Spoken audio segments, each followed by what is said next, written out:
Hello, everyone, and thank you for attending the 2019 introductory meeting for the KC Fire Track Club.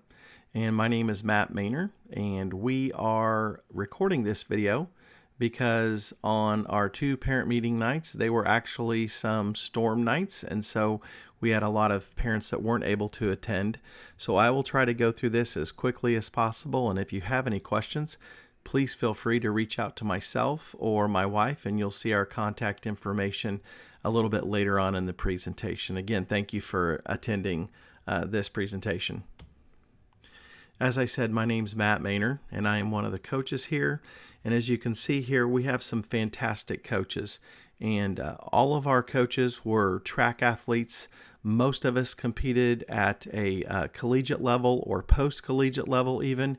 And we have been truly blessed to have some fantastic coaches. And I won't go through every single coach, but needless to say, we have almost every single entire discipline in track covered. We do have a few limitations. We do not have high jump or pole vault covered, and that is largely due to our facilities as well as having limited coaching within those areas. But we have some fantastic coaches that we can send your athletes to get some specialty coaching within those specific areas. So again, here are coaches, and you can see on the list here, we truly do have every area covered, and we do this because we love it.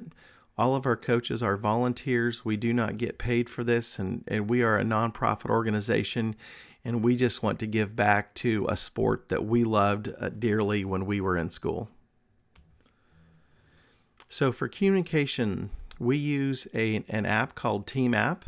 And obviously we communicate through our Facebook page too. But what we do here is we have this app, and you can see the logo there, the T, and that is the Team app that will appear in your respective app store. And once you download that app and you sign up and register for it, you can turn on notifications. And that becomes very important when we as a club are trying to communicate, especially for either inclement weather or track meet updates. So this is very much like a text app in the sense that as soon as we push out a notification, it will notify you on your phone, and then you can go and open up the app and you can see what the issues are. We can link to websites or other information. We can also upload files. We can upload schedules like PDF files, or we could also upload images. And that will become very helpful once we get into track meets and we're trying to communicate where the team location is so you can find us at the stadium. Also, there's our emails and phone numbers. As I said earlier, if you have any questions about this presentation, you can just reach out to myself, Coach Matt at kcfiretrackclub.com, or my phone number is there, or my wife, Bethany, track mom at kcfiretrackclub.com. Coach David and Aressa are also our co-founding coaches, and you can reach out to them too. Most of the communication that you'll find will come from my wife, track mom at kcfiretrackclub.com. That's Coach Bethany. So if you have any questions, again, feel free to reach out to one of us, and we will try to address them as quickly as possible. So let's go over a little bit about practices. And practices will be at Discovery Middle School in Liberty, Monday, Wednesday, and Fridays at 6 p.m. And some important things to remember is track, obviously, is a sport that will involve both throwing, running, and jumping. And so we want to make sure that everyone is safe, so that we ask the parents of the younger kids that are 10 and younger to stay, and at least for the first few weeks, stay close by in the stands and watch your athlete. Once those first few weeks are over, if you want to go to your car, that would be perfectly fine. It can get a little hot there in the summer, so if you want to bring some chairs and set in some shade, there's actually a building there that you can set behind. That would be great. But we ask that the parents stay there, but not come down onto the actual track. We do have a few parents that kind of run in the outer lanes, and that can be fine. Just make sure that you kind of understand the track protocols, because we'll be at various places around the track and running very high speed, and we want to make sure that none of the athletes are hurt. So we do ask that the parents stay outside of the track if at all possible. As far as arrival and pickup, please have your athlete there no earlier than 10 minutes, but also not late. We want to make sure we have good warm-up times. Once the weather gets warm, we absolutely want them to bring a bottle of water. We want them to bring it from the very beginning, but it becomes critical once the weather is hot. Even though we do have a water faucet there that they could get some water from, we do ask that they bring a bottle. Make sure that they have appropriate attire as well. So shorts and a synthetic t-shirt and running shoes. If they're a thrower, they could probably get by with a training shoe, but we would prefer that every athlete has a running shoe. So what are the events that we cover? Like I said, we virtually cover every event in track except for the pole vault and the high jump. We do have high jumpers, but they do seek specialty training, and our pole vaulters do as well. So our sprints are the 100, 200, 400, the hurdles, and that's obviously various lengths of the hurdles, as well as the 2 relays, the 4x1 and the 4x4. And every single athlete, from our youngest to our oldest, can participate in all of these events. There's no restrictions except for the hurdles. So on the hurdles, they begin at a little bit older age. And for our work on the hurdles and the sprints, frankly, we just do a lot of sprinting. Our hurdlers will actually have a time where we will have a few Saturday practices when we don't have track meets, or other evenings. We will have specialty hurdle practice for those athletes that do want to be able to participate in there. Our field events, every event in track is covered.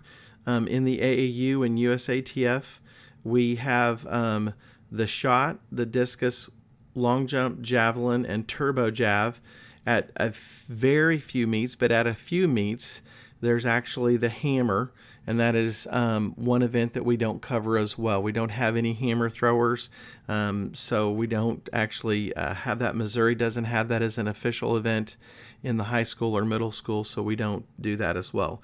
For the younger throwers that want to throw a javelin eventually, there's something called a turbo jav, and so we will do that as well. The throwers will work a lot on technique. We have an unbelievable throws coach.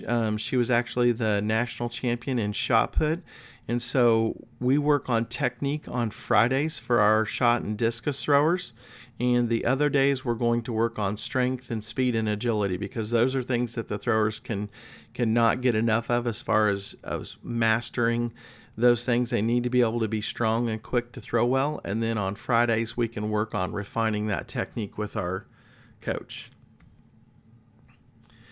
For our middle distance and distance athletes, depending on the age, so the 800 and 1500 meters are the 2 classic middle distance events, and they can be run by all the ages.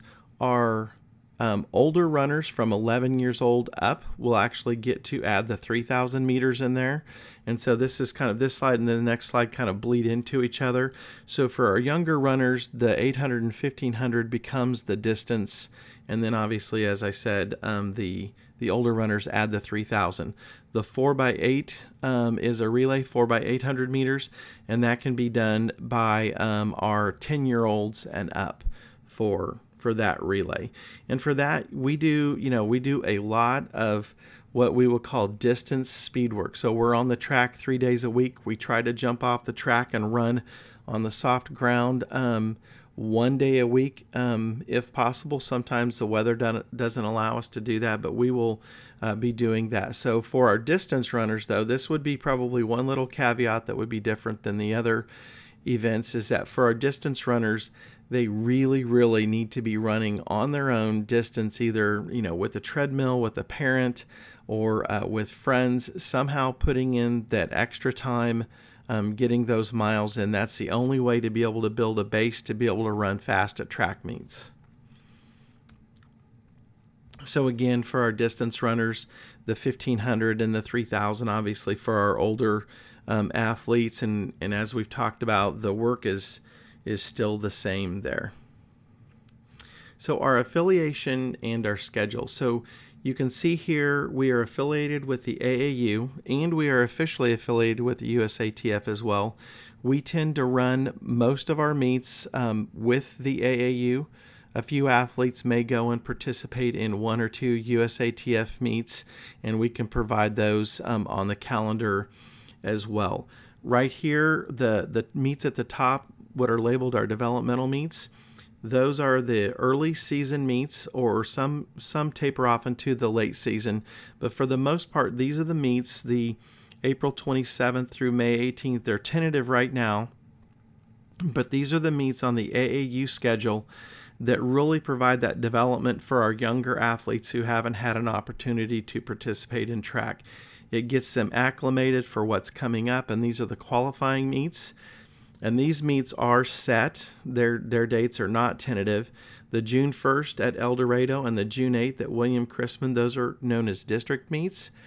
And those meets are identical meets. You do not need to participate in both, but you can if you would like. The top 16 in each event from those meets actually move on to the regional meet at Tulsa. And Tulsa then becomes the regional qualifying meet, where we have Arkansas, Oklahoma, Western Missouri, and all of Kansas competing against each other for an opportunity to race or throw at the Junior Olympics, which this year is in Greensboro, North Carolina, the 26th of July through August 3rd. And so the top 6 from region go on to compete there, except for in the multi-events like the heptathlon and the decathlon, and those are the top 5. So a little bit about our sponsors. As I said, we're a nonprofit club, and all of our coaches volunteer their time. And we want to make sure that every single athlete that wants to participate has an opportunity to do so. And we have been very, very blessed to be able to every single year offer a discounted rate, or in some cases free participation for the club for those parents who can truly not handle the expenses. Sometimes we have families with multiple athletes, and it gets expensive for them to be able to do that on their family budget, and we understand. And so thankfully to our sponsors, we have been able to subsidize those athletes' fees. Sometimes our average is about $2,000 a year to $2,500 a year in subsidized fees. We've had certain seasons where we've had upwards of $5,000 in fees subsidized. And so we're very blessed to be able to do that, and we want to continue to do that. And so the reason we bring this up, these are obviously some of our sponsors, but if you are a business owner or you know someone who would love to give back to the community, we would like to talk to them, because we feel it very important to partner with the community. And so we've done a great job for some of our sponsors for marketing. We have different, I guess you could say, package levels. We have some sponsors that will only come in for, say, the Junior Olympics and help us out there. And we do a fantastic job of marketing for them in a real high intensity, short time frame, and getting a lot of touches to their brand because of that. So again, thank you to our sponsors, and if you know anyone who would be willing, we would be very thankful for their participation. So that is the bulk of the presentation. Obviously, if we were in person, we could have paused and had quite a bit of questions, but please don't hesitate to reach out to, again, myself, Coach Matt at kcfiretrackclub.com, or my phone number, 816-721-3499, or my wife. You can go back to that earlier slide where we have our contact information, and we will do everything we can to get you the information you need. One of the things that I would like to say is that because of the fact that we had the snow days and weren't able to get out, what we would ask that you as parents do, or guardians, is sign up online. We have 2 levels, and they're virtually the same. They just start at different times. One is our middle school, high school level, and that's $200, and those are for the athletes that participate in their school's program. So they can't join us until that's done, and that's according to Missouri State High School Activity Association rules. So they can't join us until their season is done, and so their fee is a little bit less. The other is for our youth athletes, and so generally, but not exclusively, generally that means 6th or 7th grade down. And those athletes will be participating with us for the full season and can do those 4 developmental meets at the beginning, and that fee is $350.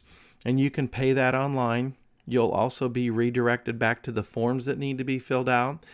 But one very important thing that I need to cover is we have custom uniforms, and so we would like to have the uniform orders in by the end of this coming week, so Friday, March 1st, if at all possible. Because they're custom and they take 5 to 6 weeks to produce, we need to place our orders the first week of March in order for us to have our uniforms for our athletes for that meet in April. So again, if you have questions, please contact me. Sign up online. Contact myself or my wife to schedule an appointment to try on a uniform. And we also have the uniform order forms, and the fees for the club do not include, I should say this, the fees for the club do not include the uniform or an AAU membership. And the AAU membership is required before practice begins. And you can find all that information on our member sign up page on the website. So I think I've covered everything, but if you have any questions, again, please reach out, and thank you very much for listening to this, and have a great day.